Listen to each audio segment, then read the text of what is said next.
All right, everybody has some seats. All right. Tell me what are you? Yes, sir. You know, there's a saying that no good deed goes unpunished, and Brandon Wright suffered the ultimate punishment in return for giving the defendant a place to live, in return for trying to help him. Brandon Wright was brutally murdered in his own home. Not only that, but he suffered a prolonged and violent death as evidenced by the pictures. He was beaten over and over from the top of the stairs down to the landing, down to the first floor, and into the next room before he finally succumbed. The crime scene looked like a horror movie. It was a horrific sight, and unfortunately, as you heard today, his mother had to look at it. They tried to keep her from going in there, but she had to see it. She had to see what was in the photographs that I showed the defendant on cross-examination and the photographs that were introduced as Commonwealth's Exhibit 9 at the plea. They are photographs of the crime scene taken by the investigating officers. And, you know, Brandon Wright is not here to tell us what happened to him, but his blood tells the story. And I hate to keep bringing that up, but when you don't have a victim who's here to tell what happened to him, that's all you have. And we had a blood spatter expert to look at the crime scene, to mark it off, and to render an opinion about what happened. And you can see in the photographs, anybody can see in the photographs, the many areas of the house that were covered in blood, but we know now from the report that that was blood spatter, not vomit. It was spatter from an impact. That the first blows were at the top of the stairs, according to the expert opinion. There were multiple blows at the top of the stairs. There were blows at the landing of the stairs and going down the stairs from the landing. There were multiple blows, multiple impacts, and that's what causes the spatter, not vomit. There was blood spatter on the defendant's red Converse shoes, and he walked through the blood. There were footprints in the pattern of the Converse tread through the blood. And when we recovered the gray sweatpants and the glove and the red ball cap he was wearing in Georgia, lo and behold, we found the victim's blood on those as well. Interestingly, from the victim impact, or from the blood spatter analysis, you will note that the expert decided or found that many of the blows struck the victim between 15 and 35 inches from the floor. That would not suggest somebody who was an aggressor and being fought off. That would suggest somebody who was being beaten while he was down. These impacts were not vomit, as is evidenced by the report and by what you can see in the pictures. But the defendant comes here today and tells you that that's what happened, and he has no explanation for how the victim's blood got to up the stairs, around the corner, into the top of the stairs. Our suggestion to you, Judge, is that he simply lied to you today. He did not tell the truth. He claims to not remember so many of the things. He doesn't remember all of the cleaning and all of the towels covered with blood and all of the cleaning supplies and the gasoline that were all over the place. He spent a considerable amount of time in there trying to clean up the scene, although he seems to have some selective memory today. He seems to not be able to remember that. The scene would suggest that it was just a brutal beating. Then you look to the defendant's actions after the murder. They also tell a story, much like the blood does. They tell a story of a killer who knew he committed a heinous crime and was trying to cover it up. His attempts to erase and hide the evidence apparently proved too much. All the Ajax and gasoline and towels in the world could not erase that evidence.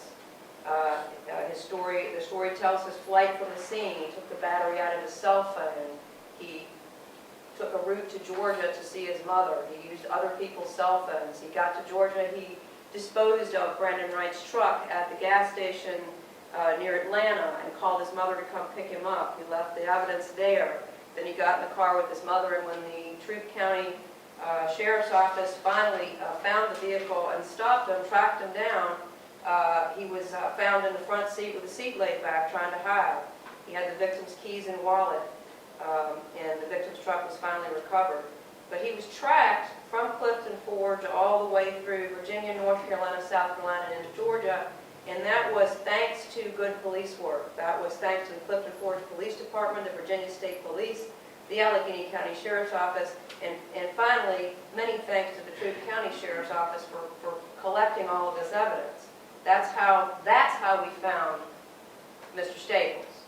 Not because he felt bad about it and decided to tell us what he did. He ran, we found him, and it was good police work that did it. So you get to this point in a trial, and you see all this evidence, and you hear all the testimony, and you try to decide, and that's the task that the court has, that's the difficult task that the court has, to decide what is the appropriate sentence for this kind of extreme violence, this kind of brutality that we don't see that often. Well, the mother and the wife and the children, they have their opinion and they have their feelings because they also have been made to suffer. They also have been punished, and they would just assume the court give him the maximum. The defendant's 44 years old currently, or thereabouts. The Virginia sentencing guidelines that the court has before it to use suggest a sentence for Mr. Staples of 21 years, 5 months to 35 years and 8 months, with a midpoint of 28 years and 6 months. The Commonwealth's position is that the guidelines are not applicable in this case, and that is not an adequate amount of time for this crime. We are asking the court to go above the guidelines. In the first place, the defendant took somebody's life, but in the second place, he took it in such a way that caused extreme suffering, prolonged suffering, and it was a brutal, brutal murder. And so our recommendation in this case would be a sentence of life suspended after he serves 50 years of active time, and that he be ordered by this court to have no contact with any of the victim's family members, and that he put on probation for a period of time that is suitable for the court. Judge, every sentencing is about two things. I knew it when I was prosecuting, I know it now. It's always about justice, and then it's always about mercy. And the unique position of being the judge is weighing those two values and helping them square together. Every sentence has to deliver justice. For the Commonwealth of Virginia, it really has to deliver justice to this poor family that's not going to see their son or their father or their husband ever again. They deserve justice. But then the question also becomes, is there room for mercy? And even in a case like this, I would posit there is room for mercy. As part of the human condition, there is always room for mercy, even in cases like this. I think sometimes when I think about the concept of mercy, not just as a Christian concept, but a concept that has the force of law, there was a story that struck me toward the end of the pandemic, and this horrific crime occurred at the beginning of the pandemic. Toward the end of the pandemic, the New York Public Library system had decided that they would just waive all fines for any overdue books that had not been returned to the New York Public Library. And that went back forever. So there were some books, some rare books in the New York Public Library system that have been missing for decades. And what was striking and amazing, and I think it's telling about the human condition of what it means to live in a human community, is that when they waived the fines, there were a record number of books that were returned to the New York Public Library. And it teaches the lesson, and it's a lesson that's applicable even in this case, that when we show mercy, that when we show forgiveness, that creates room for people to come back into the human fold and yet still live a purpose in life. Kenneth Staples still has a purpose in life. We ask for a sentence today that allows him to live that purpose. He testified what that purpose was. That purpose is not for himself, selfishly. That purpose is not to live on behalf of Kenneth Staples. It's to live on behalf of his best friend, Brandon, who he met on a baseball field 30 years ago.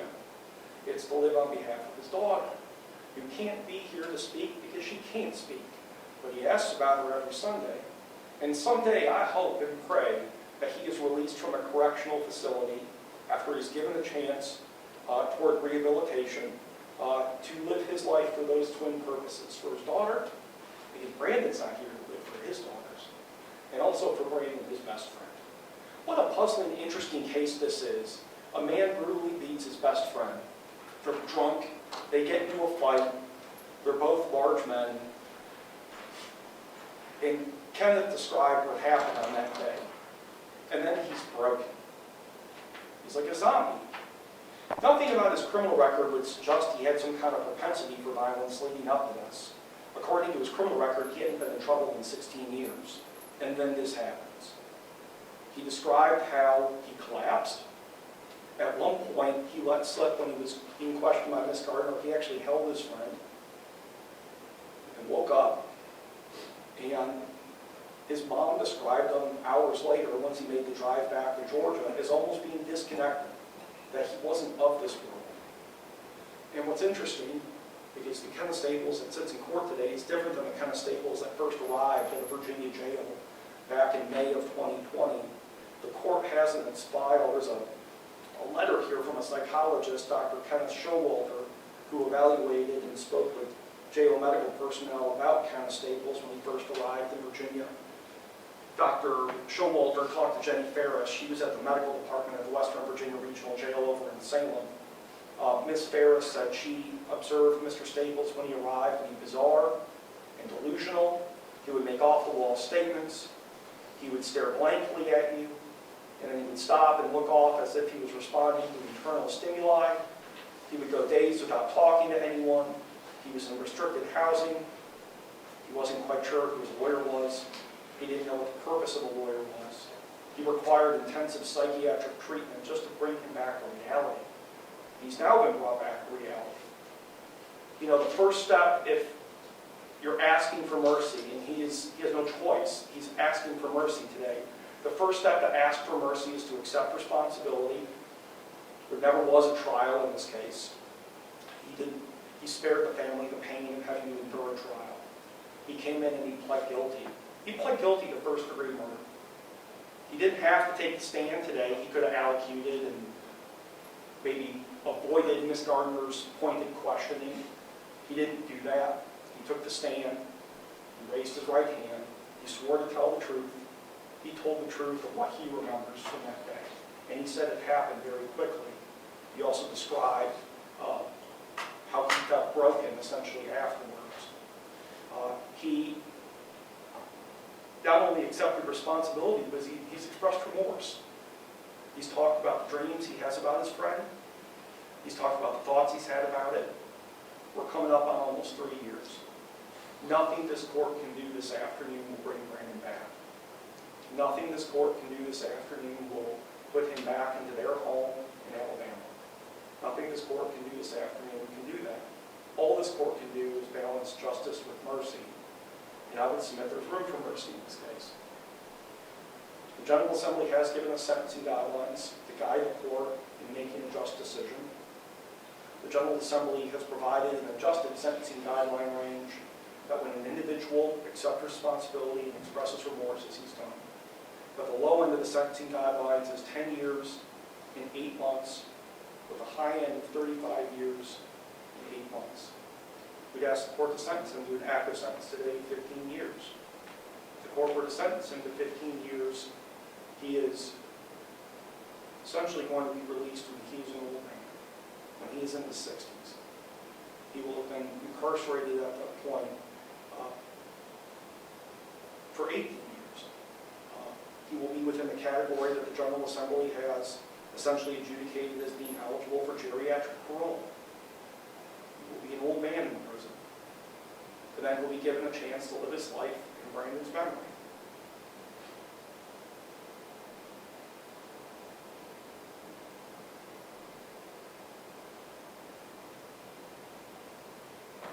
Mr. Staples has pled guilty because he is guilty, and he just asked for the mercy of the court.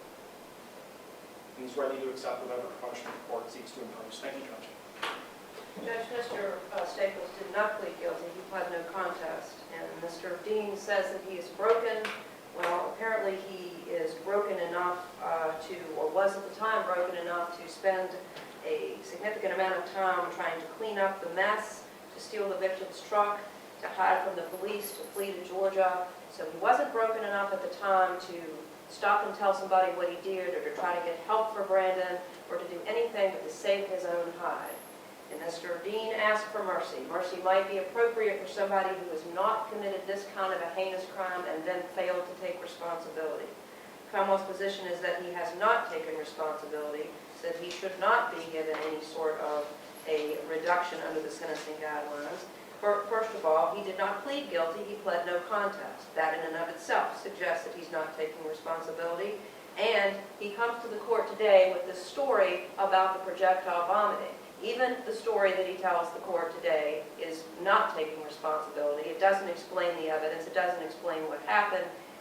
And I would suggest to the court on behalf of the Commonwealth and the family that he has not taken responsibility, and this was a brutal murder, and the court should not go below the sentencing guidelines.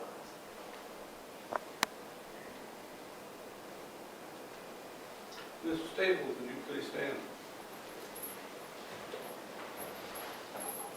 Mr. Staples, is there anything you want to say, or any reason the court should not pronounce judgment at this time?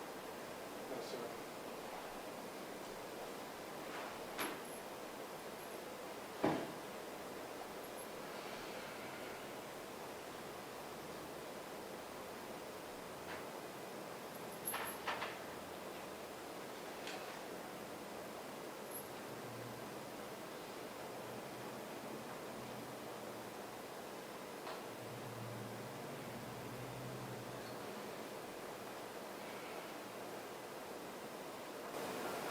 I'm not sure there's anything that a court can do in this situation, that if you're sitting where these victims sit, can be described as justice. As you said, nothing is going to bring this victim back. Nothing is going to make this situation right. And the court honestly doesn't believe in the concept of closure. And the court proceedings in this case, the court's not naive enough to think that it's really is going to bring closure to this family. I wish I could say otherwise, but that's not really true. At the same time, if the General Assembly of Virginia wanted to decree that the sentence for every first-degree murder should be life, and that was the end of the story, it would do so. But it hasn't done that. Instead, it has set a very wide range of punishment, anywhere from 20 years to life, and tasked the court with coming up with an appropriate sentence based within those parameters. And then we have sentencing guidelines, which are designed to aid and guide the court's judgment. And again, in particularly in murder cases, there's a 15-year swing between the minimum and the maximum of the guidelines before you even talk about what would happen if we gave the defendant credit for acknowledging his guilt. And I heard the Commonwealth say, well, we shouldn't consider the guidelines because somebody is dead here. Life was taken. These are the guidelines for first-degree murder. So obviously, these guidelines deal with nothing other than lives that have been taken. After considering all the evidence, including the evidence presented in mitigation, victim impact, considered the pre-sentence report, considered the guidelines, the court would sentence Mr. Staples to life in the penitentiary. The court would suspend that after he has served an active sentence of 35 years. Upon his release, he'll be placed on 5-year supervised probation, placed on unsupervised probation for the remaining of the statutory time. He is ordered to have no contact, direct or indirect, with any of the members of Mr. Wright's family. All right, thank you all.